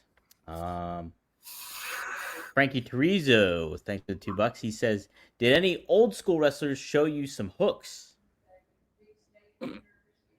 Definitely. I'm trying to think of any examples that I can, did Sheik show me any? Okay, here's one. Here's one that's worth talking about. Because according to my training, a lot of wrestlers do the headlock wrong. Oh, okay. Standing headlock. And when I say wrong, it's probably not wrong, but I'm just saying for my training, according to my book, and here's why. When I have somebody in a headlock, I'm giving you a good shot of my bicep while I'm squeezing, and I got his side of his face against like the side of my chest here, right? The bottom arm is wrist up. That's the way that I got taught. And I got taught if you need to hook somebody because you need to slow them, you need to show them settle down, or you need to fucking hurt somebody. One of the simplest ways to do it is just to turn the top wrist of the up because it's bony. And now when you get in that headlock and you squeeze it, it puts the bone into the muscle that's on the side of your jaw here on the top, and it hurts so fucking bad. And a lot of wrestlers that are younger than me, I don't notice anybody that's in the old school, but I notice a lot of younger guys do their headlocks naturally with the wrist up, with the bony part up, and they're not squeezing that part, so they're not trying to hurt the person. And when they're doing that, I don't know if they just think they're being fancy and doing like a different version, or if that's just the way that they got taught, or none of the above. But what I do know is traditionally, this part here, the soft part, feels a lot better on the side of your face than the bone. And when you're trying to, you start putting that bone into it while you're squeezing their face. It hurts a lot. And Sheik showed me that one. Wow, that's a good one. Yeah, Rob, simple. I would have never known that. I would have never known that. That's awesome. Yeah, I think a lot of young wrestlers that do the bone up don't realize the difference. I think they're either just trying to look different, or like I said, maybe they were taught that way by someone younger, or maybe whatever. But I don't think. But they're not doing it for the same reason. Like old school, like there's times when you're doing shit because you just turned it up a level. Like, hey, we just went up to a whole other fucking level here. You want to go back down now, or you want to stay up here? Yeah, what do you want? What's up to you? What you want to do? I can turn the wrist. I can turn the wrist. No. Sometimes they do. Jake, sometimes they do, right? No. Jay Grove says your tribute at the memorial in Lansing was an honor. Thank you, sir. Paulina absolutely loved the scene where you guys were riding bikes together. I know that was my favorite. That was her favorite part of the documentary. That was my favorite too. Yeah, awesome. My favorite part. Yeah, that was. Yeah, I would love to go. I would love to do 7 more bike rides with them. Yes. It's something we both like doing. I mentioned before he parks his bike outside and it gets stolen, and then it's not like he learns. Like he'll do the same thing again every time. But he had a lot more faith in humanity. Like just giving him good energy back, and that always bit him sometimes. But I think that it was an actual motorbike that got stolen outside the Nerd, like a scooter of some kind. And then, but I think that the bike did after we filmed it too, I believe. It's funny, after you said that, Rob, anytime I park my bike, I think of Sabu now, like leaving his unlocked. And that was just what he was. I mean, I don't tell anybody this. I don't want this out there. Okay, we won't. One time he borrowed my car, and it wasn't, like a super nice car, but when I got it back, he had it out first, not in the best neighborhood, windows down. It's keyless. All you gotta do is push the button to start it. Windows down.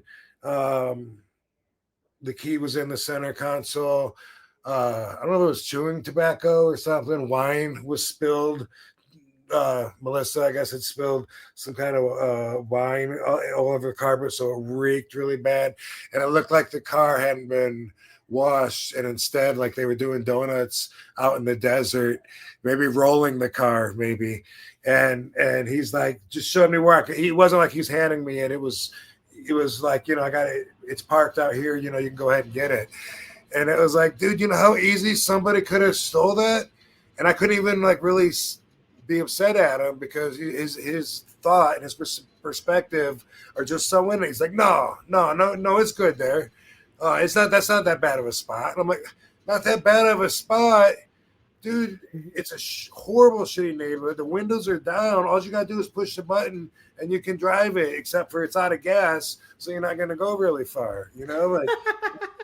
But I mean, like at first, Katie really was kind of upset because she thought that he was like that he did that deliberately, but that's just Sabu. I knew, it wasn't like he was mad or anything. He was like, he thought everything was fine, like what? Everything was good. What? Good, all the windows are down, the keys are in it.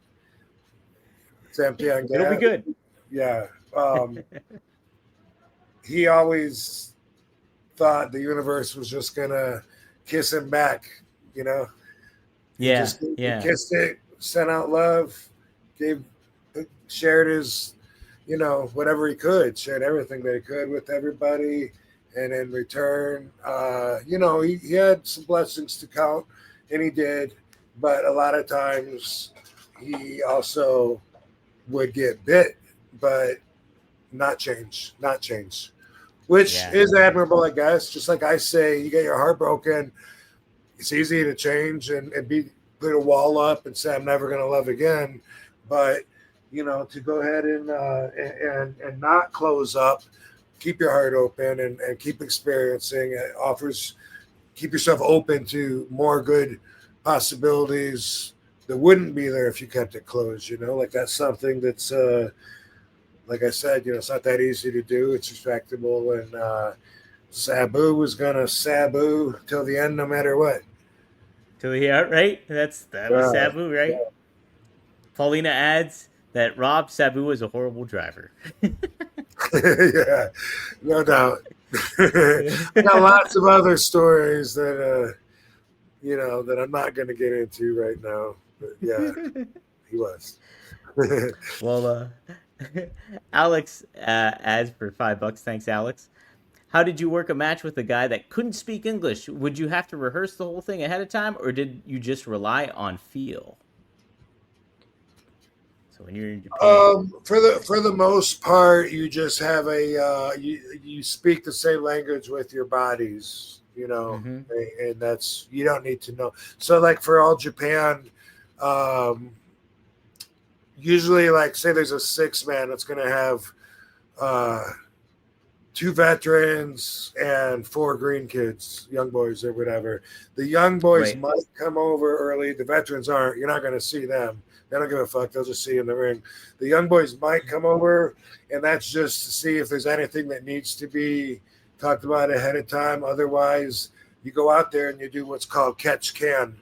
and you're going through reversals. You're trying to. That's where it's like really hard for fans to understand because you're working with them to an extent, but at the same time, there's a lot of competition involved in it. Like if somebody wants to make you look bad by doing like amateur style wrestling and wants to rub your face in the mat and spin around on your back and make you look like you don't know what you're doing, you don't want that normally, and so you want to look good too.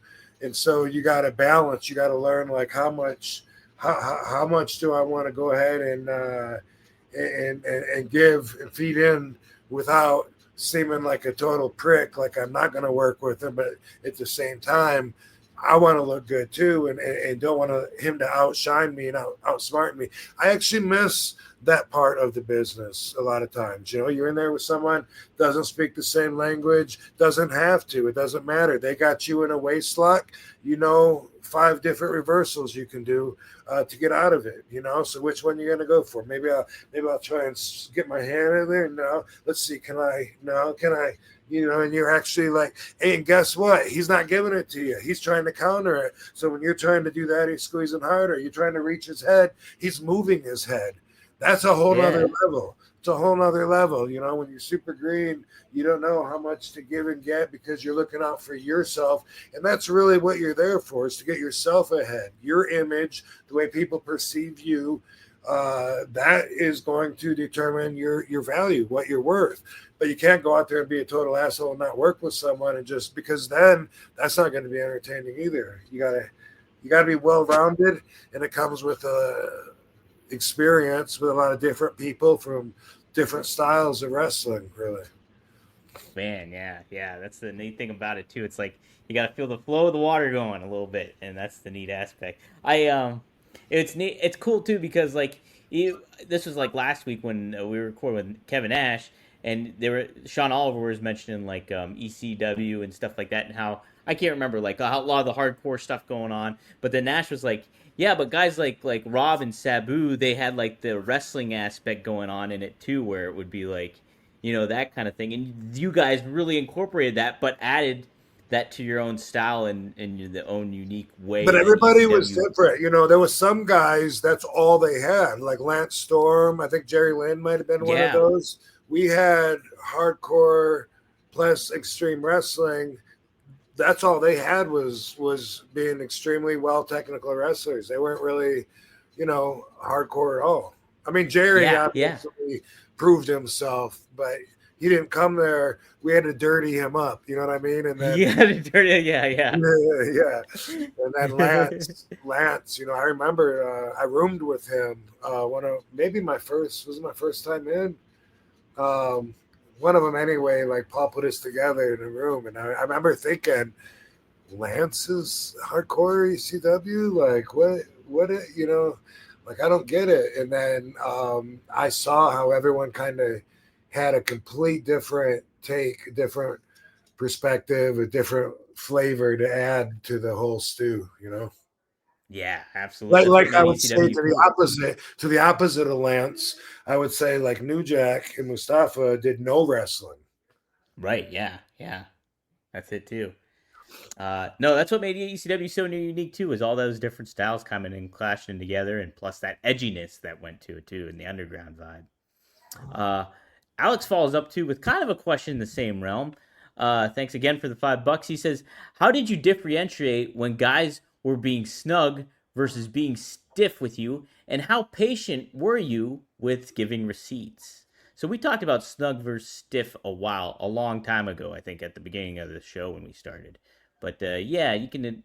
What's the difference between being snug and stiff, and then how patient were you when you had to give receipts? Really, if there's a difference, then it's just slightly in the degree. I think it kind of refers to the same thing. It's just that snug is a friendlier word.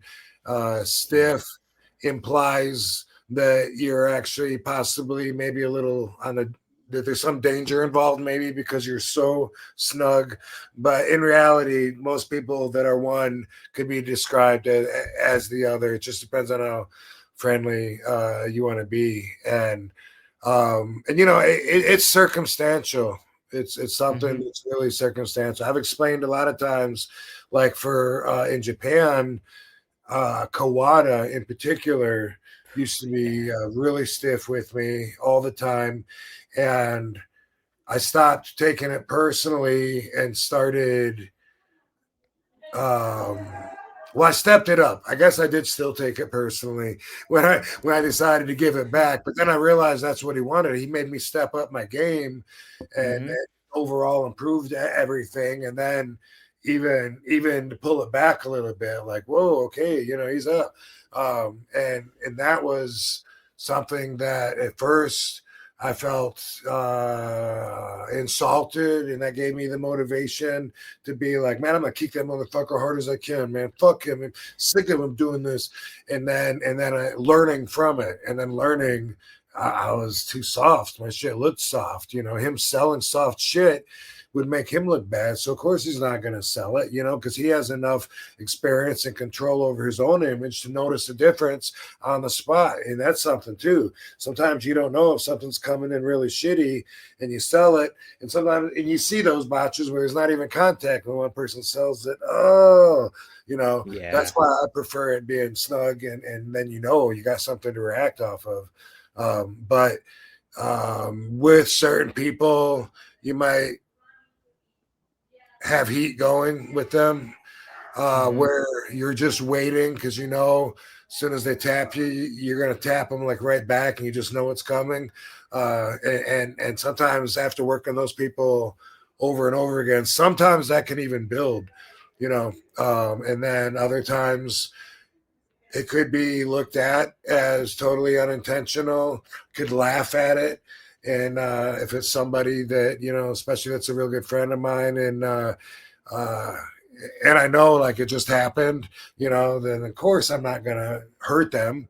That doesn't even cross my mind wanting to hurt them. They, something fucked up. And a lot of times it's my fault. A lot of times people are apologizing, but it's me either leaning in too much, coming in, or even sometimes wanting to take it. You know what I mean? Like I remember when I'd be in the corner and this was during the non-ECW days, it was a long time ago, but they would be punching and I wanted to take it in the face, but they were hitting me in the chest. So as they're doing it, I'm trying to come down, and as I'm coming down, they're coming down even lower, and I'm stuck because my arms are on the ropes, but I'm trying to come down even, and I was trying to like feed into it because I wanted to take it, get punched in the face so that I could react instead of, and everything is circumstantial.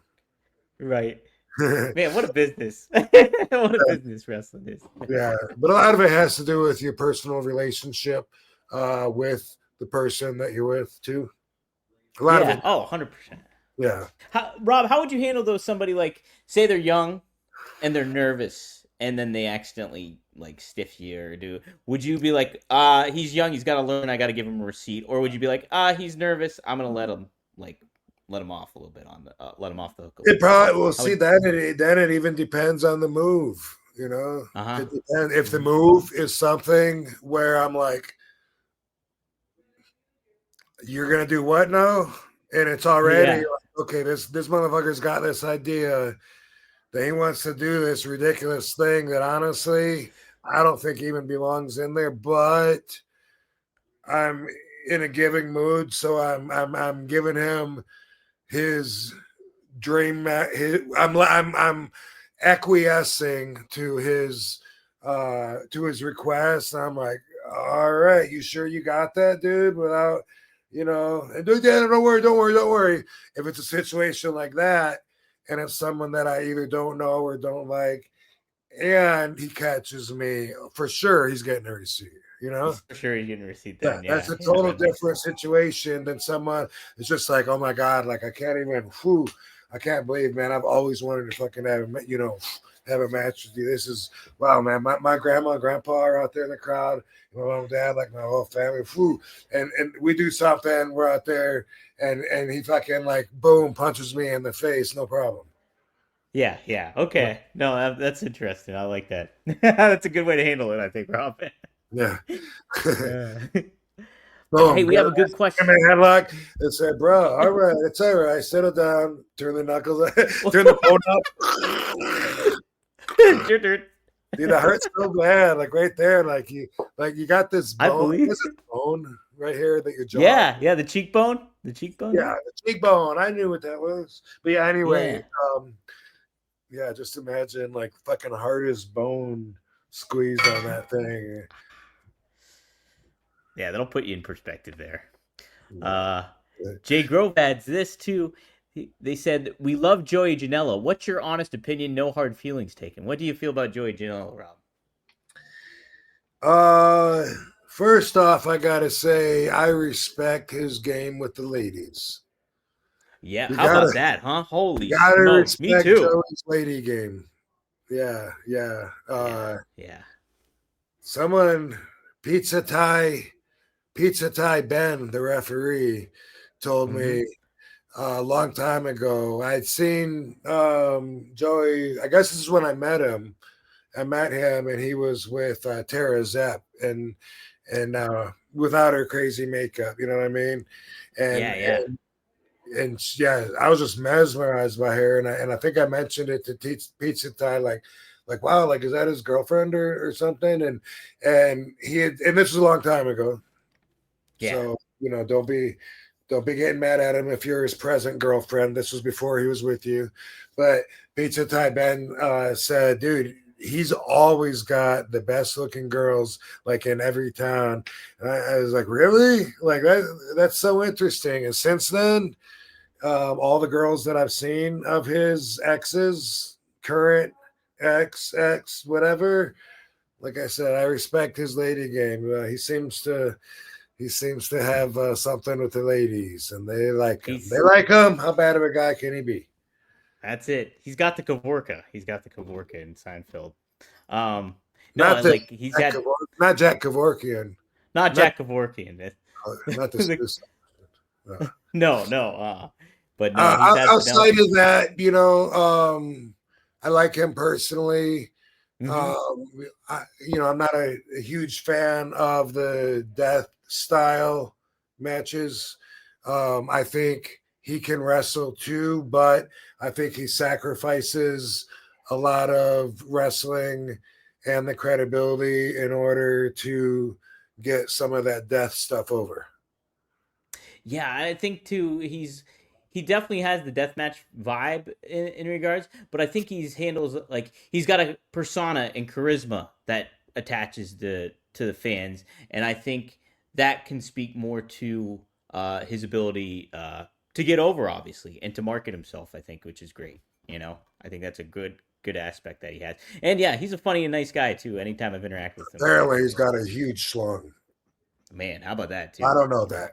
I don't know if that's that's rumor and innuendo. That's an assumption. That's an assumption. You get it. I get it.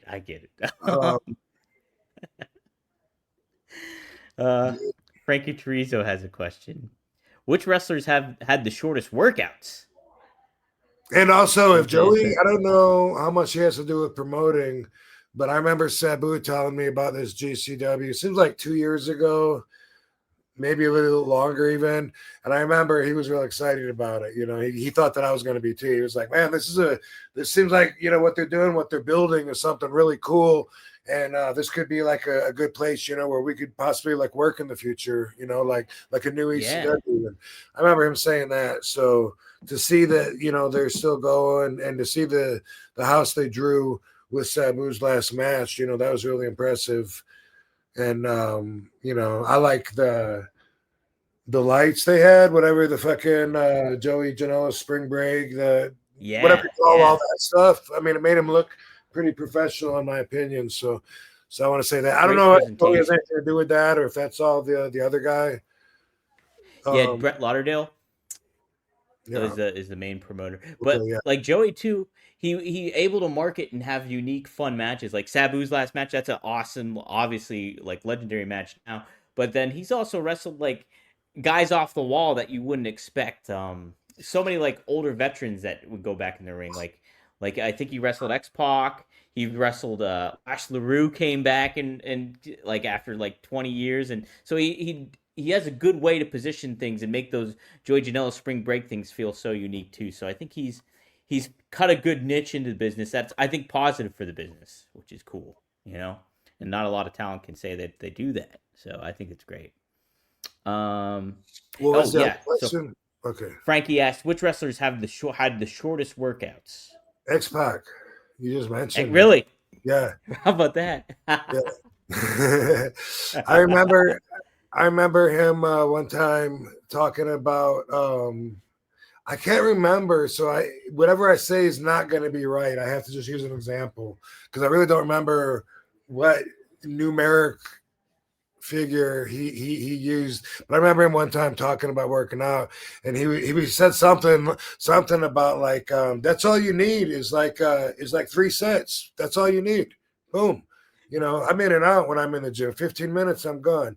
And it could have been 6 sets. I don't know what it was, but whatever it was, I remember, you know, like he's saying it as if like that's all you need, you know. And I remember thinking, first off, you know how I am when people tell me what I need. Yeah. You know how I take that. And Wait a second. I'm already thinking maybe that's all you need. And then I'm also thinking, but that's all you need to look like you do, which most people wouldn't even think that you spend those 15 minutes in the gym. You know, not trying to be mean. I'm just saying, like, this is what I was thinking a few years ago when he said it. And I was thinking, but what about like all the guys that look like, oh, Arnold Schwarzenegger, you know, that mistakenly spend an hour or two in the gym? Like, why don't you tell them that all they need is, 15 minutes in and out and 3 sets or whatever it was he said. It's just something that I'll never forget. And then I saw a few months ago, I saw him and he looks jacked, and he's got, he's jacked and he's got abs. And I was like, whoa, look at him. And then I saw something, maybe it's an interview, something where one of his interviews, and someone asked him, they said, do you still just do the ab roller for your abs? And then he responded with the same thing. Yeah, that's all you need. That's all you need is 3 sets, you know, for your abs. He said, but they got to be intense, real slow sets, though. And so that sticks out in my mind. That's awesome. I gotta ask him about that. That's awesome. He looks awesome now, right? Like, he looks great. Yeah, better than I remember looking. Yeah, he looks great, man. Yeah. He man, I tell you what, X-Pac's one of my favorites. He's just like, he added such a unique element to like the Outsiders, to DX, everything. You think about, he's so underrated, I think, in a lot of ways. He's to me, he's a strange ingredient just because of like not by himself, but when he's like with the Generation X or even him thinking about him hanging out with Hunter, you know, to me it's kind of, you know, they just seem like they're so different, but you know, they seem like different people. Right. And he's the big animal lover too, which is always great too. You know, he shares stuff on social media about that. Seth, we'll close out with this question here. Seth, thanks for the $20, my brother. Any move that requires the guy taking it to wrap his legs around an opponent behind him who has him waistlock looks super fake to me. Oh, any move that requires the guy taking it to wrap his legs around an opponent behind him who has him waistlock looks super fake to me. Like, why would I help you hold me up so you can hit your big move on me? Example, the jaded move. Appreciate the contribution. Is Jaded Cora Jade? I don't know. Explain, Cora Seth. Jaded? Is that Jade, or is that Jade Cargill where she lifts the person up and their probably legs that? No, it's that. That's what he's talking about. It's that. Okay, is that what that is? What he means. Cora Jade's so cute. Can I just say that? By the way, she's attractive. I don't know if we ever talked about her yet or not, but we've never talked about her. No. Yeah. When she introduced, you know, I met a bunch of them when I was there at NXT, and I thought I remember her introducing herself as I don't know, I think Brianna or something. And so I remembered that. And next time I saw her, you know, I was like, hi, Brianna. She was like, hi, and then I found out later that's not even her name. And I'm like, oh, I'm such a dumbass. No wonder she looked at me like, I thought she was surprised I remembered. And she was like, the fuck you calling me that for? But I'm sure I remember it wrong. I'm sure it was a different girl then, but I met a bunch of them at the same time. But anyway. Well, you know what her name is? You know what her name is, though? I've It seen is. It's Bree. So you were close, Bree. Oh, it is. I bet I did call her the right name then. What? Yes. And but you know what? Her actual full name is Brianna. It is Brianna. So you're right, Rob. Boom. You nailed it. Crap. Thank you. You fucking nailed it. I was impressed. All right. You just changed my whole last 6 months. How about that? Yeah. What were we talking about before? Oh, jaded. No, I agree 1,000%.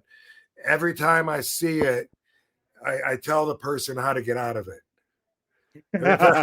Every time we see that where a person is stuck, someone's stuck back to back and they can't move because someone has their arms and their legs are wrapped around the person's waist. I always say, unwrap your legs.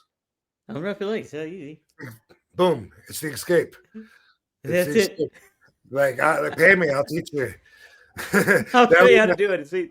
That'll be my my seminars that I go. I'm going to go on tour to the wrestling schools. I'm going to say, okay, say someone's got you by the throat and they're holding you up and you're stuck because your legs are like wrapped around them and your legs are locked behind. Unlock your legs. Unlock your legs. Swing your legs around. You're unstuck. Boom. It's that easy. It's that easy. But I hate that equally as well. It's something I'm with Seth on that. I see a bunch of moves like that, and it's like the person goes, "Oh no!" And as soon as I go up, they hook their legs around. Oh no! I'm stuck. Help me! Thank you, camera. I appreciate you catching that action. How about that? Yeah. Do you like so is the Tree of Woe believable to you when somebody gets put in the Tree of Woe? Yes, because I have been stuck there on more than one occasion. Okay. Yes. Well, there we go. Sometimes it is hard as fuck to get out of there, and it's killing your calf sometimes. Yeah, sometimes I have the turnbuckle is right on that muscle. It's like, oh, and you can't, it hurts so bad that you can't even like sit up and you can't reach it. So you're trying to swing and trying to get momentum just to pull your foot out. And yeah, I've been legitimately stuck. So I know that that one can hold you. The Tree of Woe is effective, everyone. It's confirmed. That's just like, by the way, might have said this one before. I probably did. But Pee Wee, the referee, the ECW, that I used to always have to prove wrong because he would always have these thoughts that it would conflict with my logic. One time he said, did I tell you about that, about throwing against the ropes? I did. No, elaborate. I'm telling it again anyway. So either way, listen to it again, bitch, and you're gonna like it. So we're in the ring. Damn, where are we? I can picture the arena. Buffalo? I think we're in Buffalo at the Burt Flickenser Center. Wow, that's amazing. But anyway, it's in the daytime. The ring is set up, the doors aren't open yet. And Pee Wee and I have this conversation. He's a referee, not an athlete. So there's where we always disagree. And I always tell him I can do anything better than him because I'm an athlete. And anyway, this night during this conversation, he says, well, wrestling, of course, wrestling isn't can't be real because like if you threw me into the ropes, I wouldn't hit the ropes and run back if I was really trying to defend myself or fight for my life. And I said, what do you mean you wouldn't fucking come back? Dude, that's a slingshot. If I throw you into the ropes, it's going to throw you back at me. No, it won't. All I got to do is hang on. And I was like, oh, my God. And so we got into one of these back and forth like we always do. Dude, if I throw you hard as I can into that, and we had steel cable, by the way. The nylon ropes, better, he would have had a much better chance with the nylon ropes, but the steel cable, when I hit those things, it goes boom and it throws me back. So I knew it would with him. And he said, I'll just hang on. I said, even if you're like, if I throw you hard as I can, he goes, yeah. Boom. Okay. Of course we got to try it. So we're in the middle of the ring, and I grab his wrist, and I mean, I sunk down into a deep squat, put my whole ass into it, and pulled him and put my hand on his back and threw him. By the way, I hate it when wrestlers don't throw each other like that. That's one thing I don't like about Lucha Libre is they just go and they smack him on the back and they take off running. I hate that, and I hate anything in between there. A lot of American wrestlers are lazy about it. And anyway, the way I got trained is, to put your whole body into it like that. So this is what I'm doing, but I'm trying to throw him as hard as I can with all of my weight. And I did. Whew, and he went wham, and he went into the ropes, and the ropes threw him, and he went wham, and he went halfway across the ring and landed on his face. Boom. Whoa. I'm looking at him, and I'm like, so he goes, oh, no, let me do it again. Let me try again. Oh, my God. I slipped. So we did it again. Boom, same results. It hit him, and it was like a slingshot. Boom, it sent him halfway back. Boom, he landed on his face. So then he's got to come up with some kind of bullshit. Well, that's just because you're so much stronger than me and bigger. Like, either way, dude, the roast. It worked. Yeah. Wow. So you dispelled. Anyway, Yeah. somehow that related to what we were talking about. Let's relate. What were we talking Let's about? make the connection.